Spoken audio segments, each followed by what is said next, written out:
On peut faire déjà le point sur le groupe. Le groupe, il n'est pas encore constitué parce qu'il nous reste un entraînement cet après-midi. Donc, Enfin, sur les forces en présence, quoi. on devrait récupérer Noah Sandy. Voilà. Je pense que ça devrait être la seule modification, à moins qu'on ait un blessé cet après-midi. Jordan, vous attendez encore un peu Ouais, Jordan, il évolue bien, mais c'est peut-être un peu tôt pour le lancer dans la bataille. Dans quel état d'esprit tu sens tes joueurs au moment d'aborder ce match particulier, parce que c'est une demi-finale, avec une différence hiérarchique qui existe malgré tout? Est-ce que tu dois faire attention à l'excès de confiance, à l'événement aussi qui est important? Comment tu sens les joueurs psychologiquement? Non, on les sent très concernés, parce qu'ils savent qu'il y a quelque chose de grand qui peut arriver à l'issue de cette rencontre. Donc je pense que la volonté des joueurs est d'être sur le terrain, d'être dans le groupe. On sent de l'envie. Je pense pas de l'excès de confiance, parce que quand on est en demi-finale, c'est pas par hasard. Donc malgré la différence, l'écart au niveau des divisions, on sait qu'on va affronter une équipe solide qui a déjà éliminé des équipes de Ligue 2. Considérant que quand tu élimines le leader de Ligue 2 et que tu joues contre le 15e de Ligue 1, l'écart n'est pas si grand que ça. Donc au niveau de si j'étais du côté de la SCAN, je me dirais que je rencontre une équipe peut-être similaire à celle de Lorient. Donc voilà, à nous d'être vigilants et à nous d'être à notre meilleur niveau, parce qu'un résultat ne passera que par un Stade de Reims à son meilleur niveau. Quand on aborde ce genre de rendez-vous, tu parles d'enthousiasme des joueurs, est-ce qu'il faut faire attention à ce que ça ne se transforme pas par exemple de la surexcitation, quand on sait que ce genre de rendez-vous, c'est aussi la gestion des émotions? Oui, tout à fait, il va falloir maîtriser l'environnement, maîtriser le contexte, et avoir une bonne maîtrise de soi aussi pour ne pas se mettre en difficulté. Mais bon, on a quand même affaire à des joueurs professionnels, et j'ose espérer qu'on sera maître de nos nerfs pour pouvoir jouer notre carte à fond sur cette demi-finale. Samba, à la différence des autres fois, le Stade de Reims est favori de ce match, vu le niveau, la hiérarchie. Joue une National 2, même à domicile, même avec enthousiasme. Est-ce qu'on aborde différemment ce match, je veux dire, sportivement, tactiquement, lorsqu'on est favori d'une rencontre? Oui, c'est vrai que, vu de l'extérieur, on peut être considéré comme favori parce qu'il y a une différence de niveau dans le quotidien. Maintenant, nous, on n'aborde pas le match dans cette peau-là, puisqu'on connaît notre situation et c'est pas le dernier résultat qui change la donne. On sait que l'équilibre est très fragile et qu'on doit surtout pas s'enflammer. Parce que celui qui va s'enflammer, on le remettra rapidement sur place. On sait que c'est une rencontre importante qui peut conditionner notre fin de saison, et on se doit d'être très prudent de la façon comment on va aborder ce match, en sachant qu'on doit être à notre meilleur niveau, au niveau de la Ligue 1. Et c'est certainement ça qui fera la différence. Qu'est-ce que vous a apporté justement la victoire contre l'OM? 3 points importants. Un peu plus quand même. 3 points importants, et forcément ça a apporté un peu plus de confiance, un boost. Je pense que les joueurs ont pris conscience qu'ils étaient capables de faire des choses surprenantes, mais surprenantes dans un sens comme dans l'autre. Puisque quand tu es capable de battre l'Olympique de Marseille, mais que tu es sur une série tu restais sur une série de 15 matchs sans gagner, voilà, tu peux passer de tout à rien et de rien à tout. Maintenant, on doit capitaliser sur cette victoire et faire en sorte d'enchaîner. Il y a une petite série, je dis bien, je suis très prudent, une petite série qui est en train de s'enclencher, puisqu'on n'a pas perdu depuis 2 matchs. À nous de faire en sorte d'allonger cette série. Tu as senti un changement d'atmosphère, Samba, depuis le succès de samedi? Est-ce qu'il y a une sorte de forme de soulagement? Est-ce que ça donne du relief, en tout cas, dans la préparation du match de mercredi? Après le match de samedi, dans le vestiaire, oui, j'ai senti un peu de soulagement, mais dès le lendemain, on les a remis On les a remis les pieds sur terre parce qu'il le faut. On ne peut pas se permettre d'être euphorique, déjà parce on avait une rencontre à préparer, enfin on a une rencontre à préparer, une rencontre importante, et aussi parce qu'en soi, on est dans la même situation. Et là, je parle du championnat. Donc, il n'y a pas à s'enflammer ou à être euphorique parce qu'on n'a rien fait pour l'instant. Sandra, quand on regarde cette équipe de Cannes, notamment ces matchs de Coupe de France, on se rend compte que c'est une équipe qui joue énormément, qui entame bien ses matchs très fort. Voilà, on va revenir. On n'est pas en direct, donc tout va bien. Qu'il y a ils mènent 1-0, 2-0 très vite. Ils ont des moments faibles aussi. Vous avez repéré ça, vous attendez à être un peu agressé en début de match et cette volonté de jouer et de nous mettre en difficulté. Oui, on connaît cette équipe de Cannes. On a bien étudié le parcours qu'ils ont eu. On doit s'attendre à un début de match où on risque d'être secoué, mais on a aussi montré qu'on était capable de subir des assauts sans pour autant concéder. À nous de faire en sorte de piquer quand il faut, de trouver les moments et surtout de gérer le tempo du match. On ne devra pas le subir.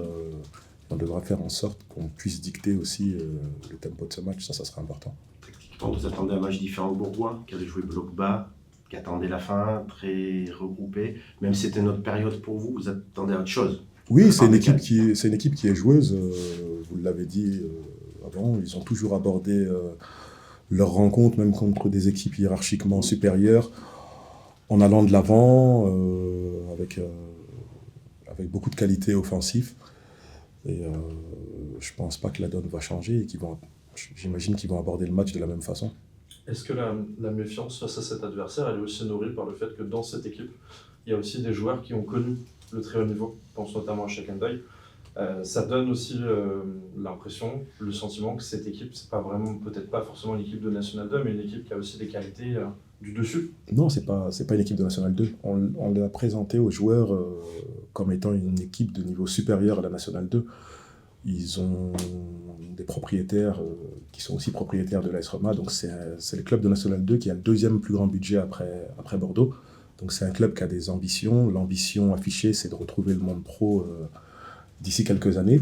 Et ils s'en sont donné les moyens. Ils ont des joueurs qui ont déjà connu un niveau supérieur et qui risquent d'évoluer à un autre niveau que celui de la National 2.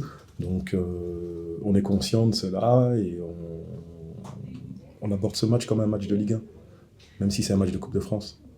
Samba, vous avez fait beaucoup d'efforts, beaucoup d'intensité dans le match contre Marseille. Est-ce qu'avec les données que tu as en ta possession, l'équipe est en capacité de reproduire comme ça, à haute intensité, beaucoup de courses, l'impact physique, ou est-ce que ça aura une importance demain selon toi? Oui, l'impact aura une importance. À la différence de nos derniers tours de coupe, on avait 3 jours pour récupérer. Là, on a 1 jour de plus. On a joué samedi, on enchaîne mercredi, et ensuite le match de Strasbourg, ça sera aussi 4 jours après. On a déjà vécu la période 3 jours, où ça a été difficile, notamment au niveau du 3e match. Mais je vais dire qu'au niveau athlétique, je m'inquiète plus pour le 3e que pour le 2e match de la semaine. Donc, c'est souvent ça, d'ailleurs. Voilà, c'est souvent ça. Et jusqu'à présent, c'est ce match-là qu'on a mal géré, puisqu'on a mal géré le 3e match à Lyon, on a mal géré le 3e match à Monaco. À nous de faire en sorte d'apprendre de ces 2 rencontres. Mais avant ça, on a déjà ce match de mercredi à gérer et aborder de la meilleure des manières.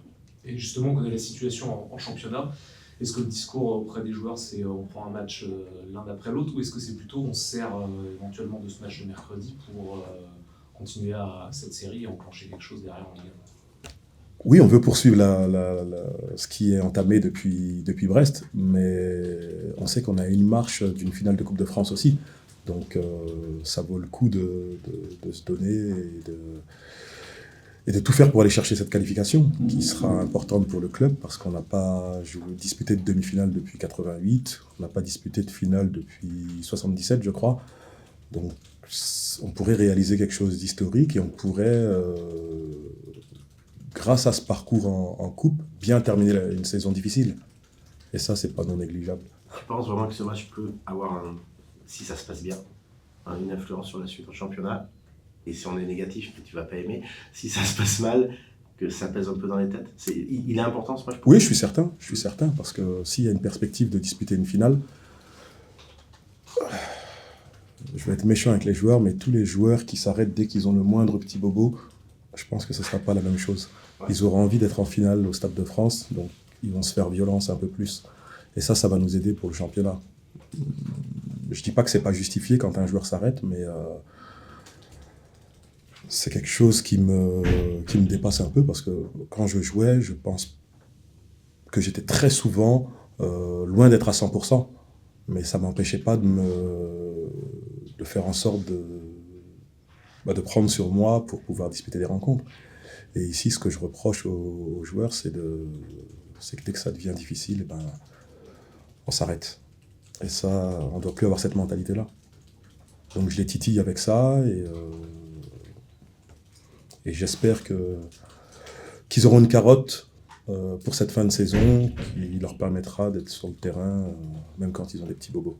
Justement, tu as piqué quelques joueurs, on passe notamment à Oumar qui n'était pas dans le groupe la dernière fois. Comment il l'a ressenti lui et comment ressenti d'autres joueurs que tu as pu être J'en ai sur le jeu? j'ai discuté avec lui avant le match de Marseille. Ici, j'ai pas eu l'occasion de discuter avec lui parce que j'étais à la Pro Licence en Belgique. J'espère que ça l'a piqué, parce que c'était le but, mais ce que j'espère surtout, c'est qu'il puisse apporter à l'équipe. Déjà, voir certains signaux aux entraînements, et si les signaux sont bons, qu'on puisse en profiter durant les prochaines rencontres. Tu parlais de la dimension historique du rendez-vous. Est-ce que pour bien le préparer, il faut essayer de rester imperméable à cette dimension historique, ou cette dimension historique que représenterait la qualification, il faut s'en servir comme un levier de motivation? La plupart des joueurs n'étaient pas nés déjà quand il y a eu il y a eu une demi-finale ou une finale, et je pense même pas qu'ils se préoccupent de ça. Pour eux, nous, au niveau du staff, on se doit de savoir toutes ces infos. Il y a Marion qui me rappelle des dates importantes. Mais je pense qu'au niveau des joueurs, ils sont détachés de ce côté-là. Ce qui importe pour eux, c'est qu'ils puissent disputer une finale de Coupe nationale, qui est quelque chose d'important dans une carrière et dans une vie, au-delà même du côté historique pour le Stade de Reims. Ça veut dire que c'est un match plus facile à préparer. Tu nous disais que contre Marseille, c'est des matchs faciles à préparer parce que c'est le prestige. Est-ce que là, c'est plus facile à préparer parce qu'il y a une carotte formidable au bout? C'est la même chose ou c'est un peu différent? C'est différent. L'OM, on sait ce que ça représente vis-à-vis des joueurs. Ici, c'est clair qu'il y a peut-être des joueurs, et j'espère que ce n'est pas le cas, qui ne connaissent pas Cannes, qui ne connaissent pas l'histoire de Cannes, qui ne savent pas que Cannes était encore en Ligue 1 il y a quelques années. Moi, quand je jouais, Cannes était en Ligue 1, même si je les ai affrontés en Ligue 2. Ce n'est pas un club amateur. C'est quoi ton meilleur souvenir de Coupe de France? Est-ce que c'est ton meilleur parcours? C'était où? C'était quand? J'ai un bon parcours. J'ai un bon souvenir avec l'Estac, mais c'était la Coupe de la Ligue. Ouais. En Coupe de France, je pense qu'on s'était fait éliminer en quart ou en huitième de finale par Lyon, de l'époque Dorasso, avec l'Estac, ouais. Coupe de la Ligue, c'est la demi en 2014. Ah non, c'était bien avant. Ah oui. 2014, j'étais déjà vieux, moi j'étais en fin de Je te carrière. rajeunis. Ouais, mais c'est gentil, mais Merci. c'est gentil, mais non, c'était c'était 99-2000 Ah, ou 2000-2001, quelque chose comme ça. Ouais, ouais, ça l'Estac fait- était après en demi. Ouais, C'est ça un fait longtemps. huitième, pourquoi? Huitième ou quart, Au quart. peut-être quart, ouais. Ouais. Je me souviens d'un match où je devais courir après Dorasso, et c'était ou un huitième ou un quart de finale en coupe. Merci. Elle représentait quoi quand tu étais joueur, cette Coupe de France plus largement? Qu'est-ce qu'elle inspire, cette compétition? Mais il y avait une tradition déjà à l'époque, puisque on ne devait pas se raser tant qu'on n'était pas éliminé de la Coupe de France, mais tout ça, ça n'existe plus. C'est vrai. Si on parle de ça aux joueurs, ils vont me dire de quoi tu me parles, mais je ne sais pas s'ils vivent cette compétition comme on la vivait à l'époque, mais ça reste quand même une compétition importante. Et je pense que ce qui les attire le plus, c'est le fait de pouvoir éventuellement aller au Stade de France. Moi, j'ai eu la chance d'y jouer, mais c'était même pas pour une finale de coupe, c'était un match de Ligue 2, Red Star contre Saint-Étienne, à l'époque où on cherchait un occupant pour le Stade de France. Donc, c'était particulier aussi. On voulait tous être sur le terrain parce que c'était le Stade de France. Et je pense qu'au niveau de nos joueurs, c'est la même chose, au niveau de la motivation. Valentin, vous êtes à 90 minutes et peut-être une séance de tir au but du Stade de France. Est-ce que c'est quelque chose qui motive vraiment tout le groupe de pouvoir s'ouvrir les portes du Stade de France à l'heure où on parle? Oui, c'est quelque chose qui nous motive extrêmement.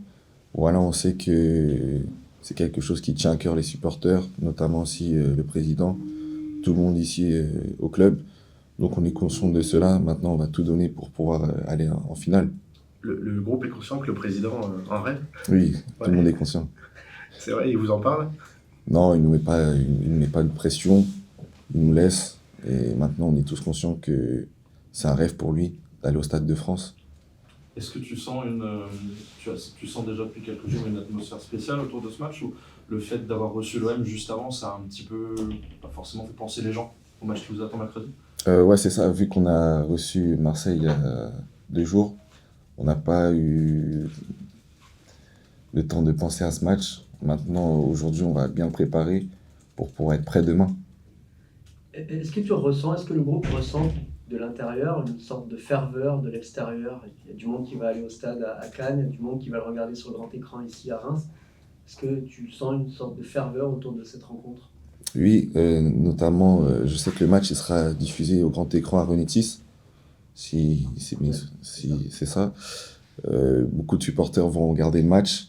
Il sera à 21h face à une très bonne équipe de Cannes qui a éliminé 3 équipes de Ligue 2, notamment le leader. Donc on va les prendre au sérieux demain et j'espère que ça va le faire. Est-ce qu'il y a un risque, justement, quand on joue une équipe inférieure sur le papier, il y a toujours un peu des compressions?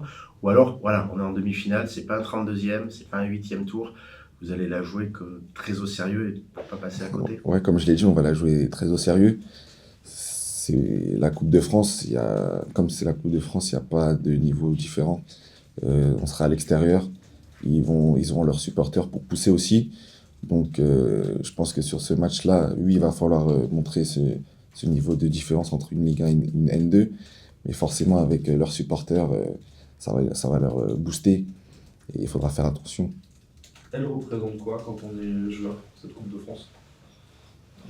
Beaucoup pour les joueurs, notamment pour moi, jeune joueur. Voilà, faire une demi-finale, c'est pas donné à tout le monde de Coupe de France. Et notamment au club, si mes souvenirs sont bons, la dernière demi-finale, c'était en 88. Et voilà, pouvoir jouer, refaire une demi-finale en 2025, c'est beau. Et comme je l'ai dit, j'espère qu'on va aller en finale. Par rapport au match précédent, juste un petit truc perso, tu as descendu un peu de ton nuage d'avoir marqué ton but à Delon? Oui, je suis redescendu très très vite parce que demain il y a un match. Et ouais, j'ai pas le temps de pouvoir cogiter parce que comme le match il va s'enchaîner très vite, pardon. Donc j'ai un peu fêté, mais à la maison avec mes parents tranquillement. Et on est vite passé à autre chose, quoi. Est-ce que cette victoire face à Marseille vous a fait du bien mentalement? Est-ce que ça aurait été différent si vous aviez perdu à Marseille le match de demain? C'est sûr qu'on va arriver avec plus de confiance, d'énergie, le mental il sera bon. Mais je pense que si le résultat était négatif ce week-end, ça allait rien changer à notre préparation du match face à Cannes. Est-ce qu'il faut faire attention? Samba parlait d'une petite série. Pour bien aborder ce match contre Cannes, il faut faire attention à tomber dans de la surconfiance. Oui. Si tu dis que le résultat, et c'est normal, face à Marseille, vous a fait du bien. Oui, il ne faut pas tomber dans cette surconfiance. Voilà, comme je l'ai dit, il faut négliger aucun adversaire.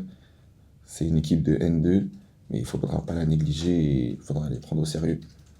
Est-ce que la méfiance face à cette équipe, elle est aussi nourrie par le fait que dans cette équipe, dans cet effectif, il y a aussi pas mal de joueurs qui ont connu le niveau au-dessus? Ouais, on a fait une vidéo sur eux, comment ils jouaient, comment l'équipe se comportait offensivement, défensivement. On sait qu'au milieu de terrain, il y a un ancien joueur professionnel, Sharon Doyle, qui a évolué à Angers, je crois, au Red Star auparavant. Ils ont de très bons joueurs et je crois qu'ils sont 2e ou 1er de leur championnat. Donc non, on va les prendre au sérieux demain. Est-ce que votre position au classement en Ligue 1 vous fait aborder le match différemment. Comment est-ce que vous pensez vous servir de ce match de coupe pour après mieux performer en Ligue 1 et atteindre le maintien? Parce que c'est quand même deux objectifs très différents, mais qui sont hyper importants pour le club. Oui, c'est sûr que c'est deux matchs différents. Demain, on a l'objectif de pouvoir remporter le match. Et après, ce week-end, on a un gros match face à Strasbourg qui sera aussi décisif. Et on va tout faire pour pouvoir avoir une très belle semaine.